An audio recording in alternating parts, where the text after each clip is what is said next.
മലയാളി പ്രേക്ഷകർക്ക് ഏറെ ഇഷ്ടമുള്ള പരമ്പരയാണ് ചെമ്പനീർ പൂവ്.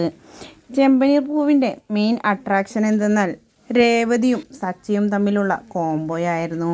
ഇരുവരുടെയും കോംബോയിൽ അഭിനയിച്ചിരുന്നത് അരുണും ഗോമതിപ്രിയയുമായിരുന്നു.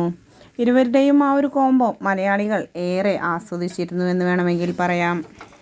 ഇപ്പോഴിതാ ആ കോംബോയെല്ലാം ഉപേക്ഷിച്ച് രേവതി എന്ന കഥാപാത്രത്തിൽ നിന്നും ഗോമതിപ്രിയ വിടവാങ്ങുകയും പകരം റെബേക്ക സന്തോഷ് ആ ഒരു ക്യാരക്ടർ ഏറ്റെടുക്കുകയും ചെയ്തു.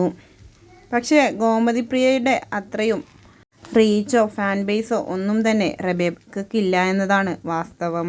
നെഗറ്റീവുകളെയൊക്കെ അതിജീവിച്ചുകൊണ്ട് ചെമ്പനീർ പൂവ് ഇപ്പോഴും മുന്നോട്ട് പോയിക്കൊണ്ടിരിക്കുകയാണ്.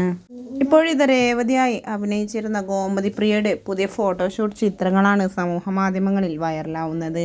വിവാഹ വധുവായി അണിഞ്ഞൊരുങ്ങിയ ഗോമതിപ്രിയ യഥാർത്ഥ ജീവിതത്തിലും വിവാഹിതയാവുകയാണോ എന്നാണ് ആരാധകർക്ക് ചോദിക്കാനുള്ളത്.